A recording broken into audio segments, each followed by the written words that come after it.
Have you ever wondered why Malindi at the Kenyan coast is referred to as Little Italy?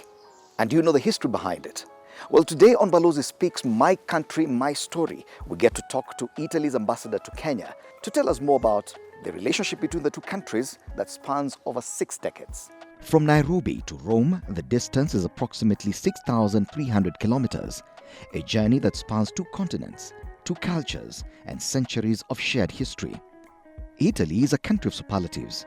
It holds the greatest number of UNESCO World Heritage Sites in the world, is home to some of the finest cuisine ever crafted, and gave the world the Renaissance, an era that redefined art, science, and human thought. But Italy's story does not end in Europe. For decades, Italy and Kenya have built a relationship grounded in trust and shared ambition, from agriculture and infrastructure to education, healthcare, conservation, and trade. As a founding member of the European Union, Italy also plays a critical role in shaping how Europe engages with Africa. Welcome to BALOZI Speaks, where diplomacy finds a voice. All right, as promised, today we are privileged to be having a sit-down with none other than the ambassador for Italy to Kenya, BALOZI Vincenzo del Monaco. I got it right. Good morning. Yes, very right. Thank you. Thank you so much for having us at your very beautiful residence here. Now, there's something very interesting about you. I read somewhere that you're both a lawyer and an author. And one wonders how that kind of profession ties to diplomacy. So how did you end up here?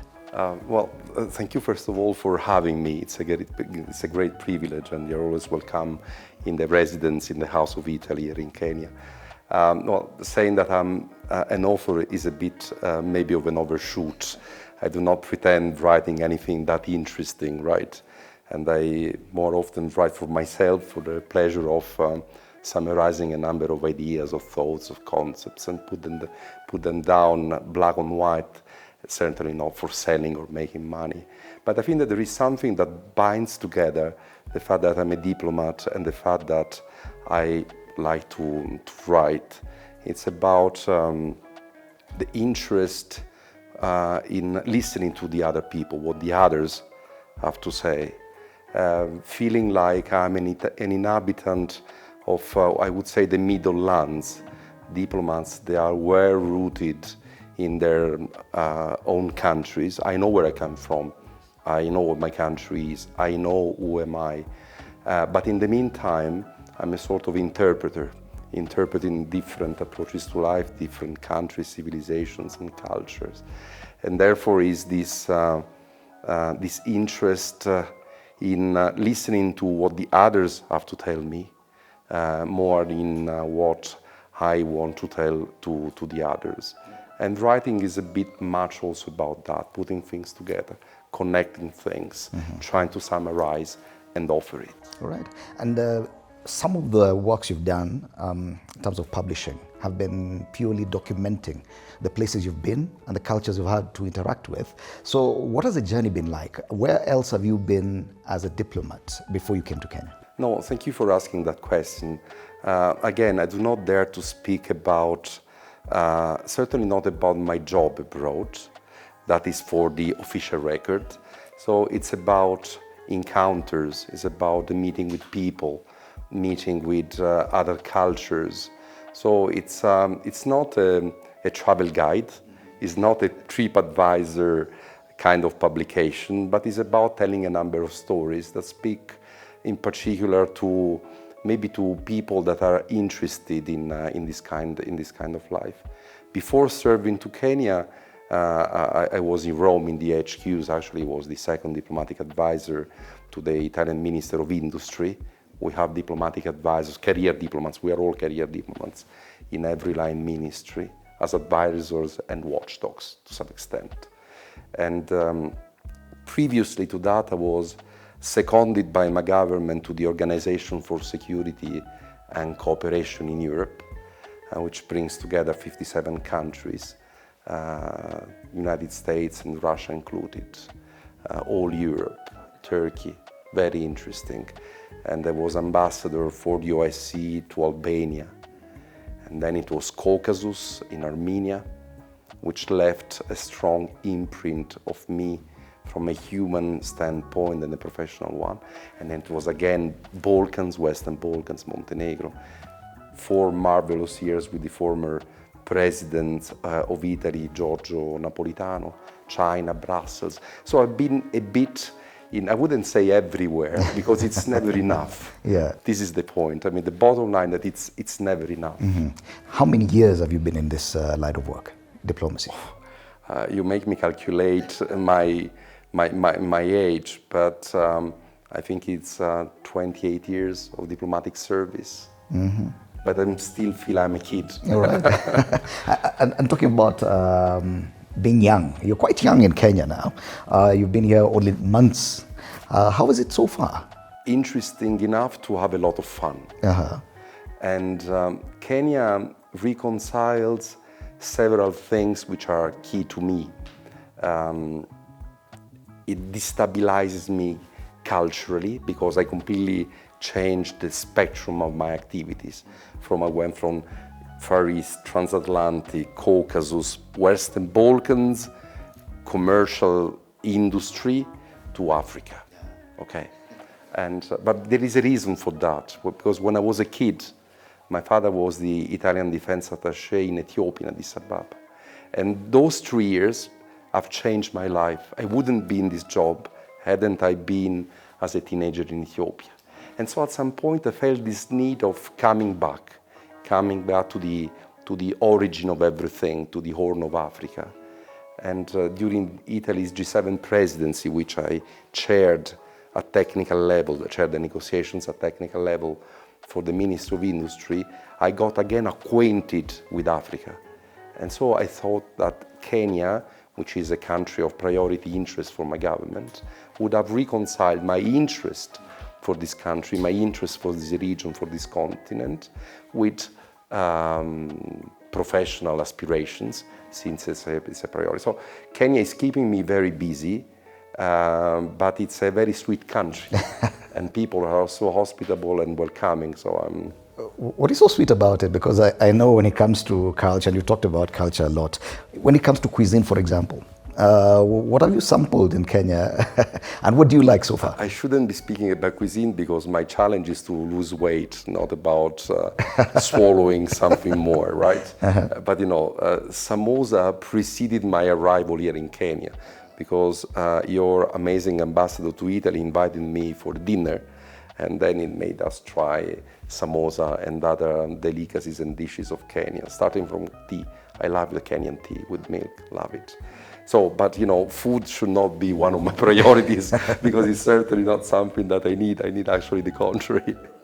When it comes to the kind of relationship that Kenya has had with Italy, it spans over 6 decades. And there's a very interesting story or narrative about how Italians love certain places in Kenya. The little Italy, for example, Malindi. Tell us more about that and how that came to being. Yes, I think that the history of our bilateral relations started well before 60 years ago. Think of the role of the Italian missionaries in this country. Think of the footprint that they left almost everywhere in the country in terms of training centers, educational centers, hospitals, support for kids. So I think that there is much more behind that. But formally speaking, yes, it started with your independence and establishment of the bilateral relations. And the Italians that were here during the very tragic years of war, for instance, and then they stayed, they remained in your country. And others that came because, you know, life is a matter of cycles. So there are cycles of life where one country is under a very positive spot. Mm-hmm. So Malindi was the brand for something that is tropical, equatorial, lifestyle, fancy, glamorous, and then the entrepreneur followed civil society. We have these 4 words in Latin, ubi societas, ibius. First you have the civil society and then you have the rules. First you have the Italians who had moved to Malindi, to the coastal areas, and portrayed this very nice and sweet image of of Kenya, and the entrepreneurs and the others followed. And now it's a beautiful community, well integrated, contributing actually to the social and economic development of Kenya. And Kenya is hosting the fourth largest Italian community in Africa. And I've said this to His Excellency, your President, to your Prime Minister, to my counterparts, with a note of gratitude, saying thank you for hosting us. And because there's a very large community of Italians in Malindi, have you traveled to Malindi yourself since you came as ambassador? Yes, I traveled twice to Malindi. I'm encouraged by the fact that there is no two without three, so that at some point I'll travel for the third time, and hopefully not for business purposes, but for leisure with my family, to enjoy a bit the beauty of the coast. But yes. All right. And we'll talk more about what happens in Malindi, because that relates a lot to what Italy does in relation with Kenya. You're watching BALOZI Speaks. How good is your Swahili? I think I'm still not even at the safety kit. Not yet. I'm taking lessons.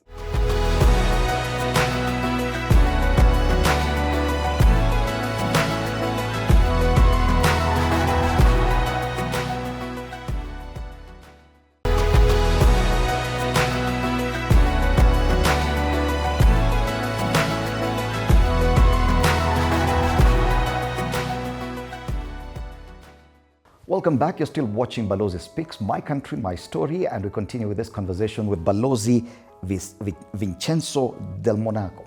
Yes. Got it right. He is the ambassador of Italy to Kenya. And BALOZI, just before the break, we were talking about the special place that Malindi has. And there's something very interesting, and it's about a space program that people do not talk about much, probably in this side of Kenya. But this has existed for almost the same length of time, with a kind of relation between these two countries. Yes. Tell us more about that. Yes. On the one end, it is partially true that we do not speak a lot about that, but we like to be low profile. Okay, so we like to be discreet and not throw at us too many flowers. It doesn't make me smart, right? And secondly, I think that now there is an increasing, not debate, but dialogue around the space economy activities, because space economy activities are pretty much at the center of a number of political and economic agendas in Kenya and beyond Kenya, I would say everywhere in the world, all over. Malindi is the fruit of the vision of this engineer and then Air Force General, Luigi Broglio, who decided to negotiate with Kenya, with the Italian government, of course, the establishment of this base in 1963. And Italy launched 17 times from Malindi until the mid of the 80s. And Italy was the third country in the world, after the former USSR and the United States, to launch a rocket in orbit. So it was extraordinary. And so Malindi epitomizes many things for us. It's very close to the vibes of the Italian scientific world, and of course, one of the priorities in the relations with Kenya. What does the future portend for that site in Malindi? Are we looking forward? Are we talking about the possibility of launching more satellites from that platform? That is for the engineers to say it. Okay. I do not want to be banal and simplify issues which are much more complicated and sophisticated than the approach of an ambassador, right? So we leave it to them.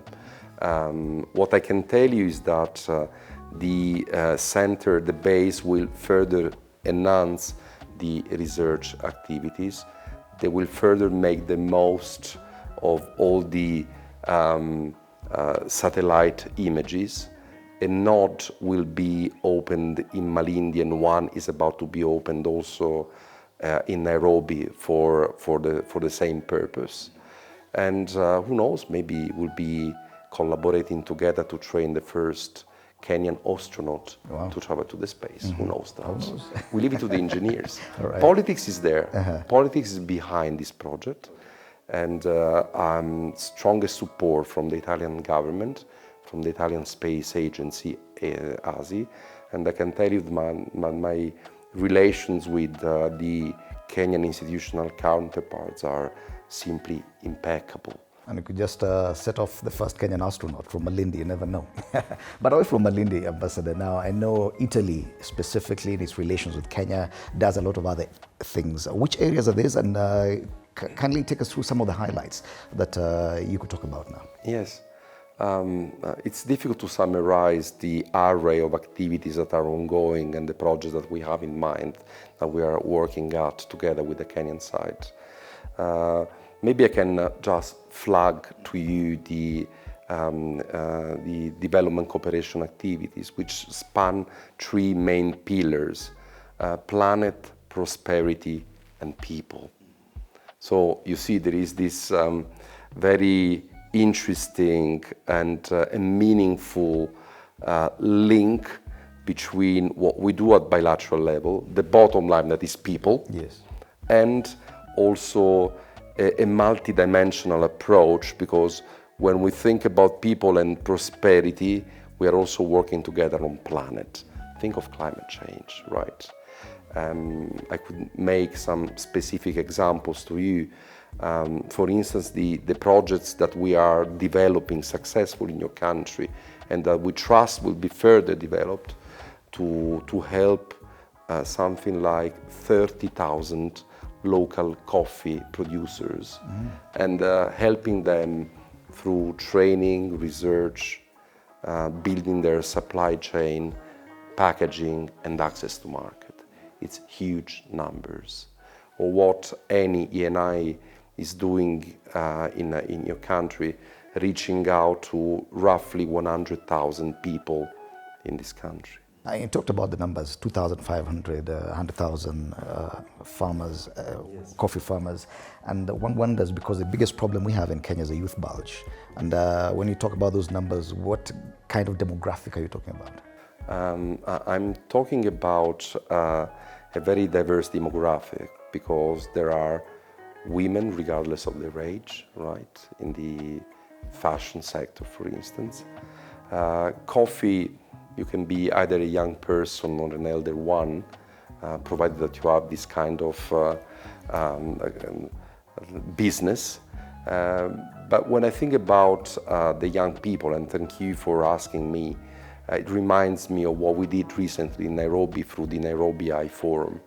So we are focusing hard on the tech diplomacy, tech and digital, hand in hand again with your authorities, because we strongly believe that we need to co-create artificial intelligence models together with the young startuppers from Kenya, because young generation here is not AI afraid. They have already embraced AI, and AI allows them and us to strengthen a number of thematic sectoral bonds and empower them through providing the necessary infrastructures.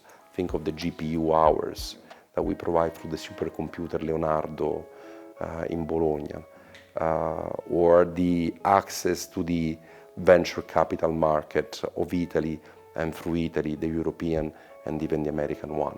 So there are many activities that are being put to the oven, that are baking slowly, and hopefully they will be very, very resultful. Very, very impressive. Asante sana, Ambassador. Now, as we come to the close of this interview, I'd like you to leave us with one word or a phrase, but perhaps I came across one phrase, and I'd want you to expound on it. La dolce vita. What exactly does that mean? Or is there an equivalent life, phrase? Sweet life, sweet life. I think that again it relates to the sceneries that my country offers, and this tremendous geography, because we are in the meantime a country belonging to continental Europe. When you look at the map from the outer space, okay, so you realize that the north of Italy is continental Europe. But we are leaning towards the east. When you think of Puglia, Bari, the southeastern shores of Italy, they clearly lean towards the east, toward the Western Balkans, towards Eastern Mediterranean. And then the Hispanic influence in a number of Italian cities. And then we are the, we weld with the Maghreb and with the rest of Africa. So this blend makes us quite unique, and it is reflected in our lifestyle, in our flexibility, in our intellectual and cultural flexibility, the ability to adjust, to adapt according to the circumstances, right? And it's reflected in cuisine, in fashion, in art, and then we're blessed by the weather. All right. But you know, I can't say this to the Kenyans because you live in paradise. Italians are coming to Kenya. It's paradise. When I traveled to Amboseli with my family during the Christmas holidays, I said, this is a biblical scenery. It is the creation before human beings, because you just look around and say, mesmerized, oh gosh. La dolce vita. Part of La Dolce Vita, yes. Yes. All right, anything you can leave us with? What are you looking forward to in your stint as ambassador to Kenya? Final word. Wow, that is an unfair question. I would love to meet as many people as possible in Kenya, because unless I have a full and exhaustive understanding of what people think or what the people's priorities are, or my ability to leave a mark in the relations will certainly be weaker, because the bottom line of our activities, while abiding literally to each provision of the Vienna Conventions of the diplomatic relation, is to strengthen the bonds between our people. And this is a testament of faith to the beauty of the relations, of the added value of the relations. I would say also it's a testament to the priority that both Kenya institutions, Italian institutions, Kenyan people, Italians attach to a better world, a world of peace, a world of stability, a world of increased prosperity for citizens, which summarizes in an holistic notion of security. Okay. So the bottom line is people, it's not us. All right. How good is your Swahili? I think I'm still not even at the safety kit. Not yet. I'm taking lessons, and I have an amazing tutor. She's a bit desperate because she doesn't really see me that often around. But my kids, they're helping me on that because they both learn Swahili in school. So it's leave us with one Swahili word. Asante sana. Asante sana, Balozi. Asante sana. Balozi Vincenzo Del Monaco, the Italy's ambassador to Kenya. Thank you so much for your time. Thank you very much to you. On Balozi Speaks, My Country. Indeed, you may not be wrong if you say that Italy's relationship with Kenya transcends the earth as we know it, quite literally. Talk about the space station in Malindi. You know, on Balozi Speaks, My Country, My Story, every day you learn something new. And today we learn La Dolce Vita, the sweet life. Bye-bye.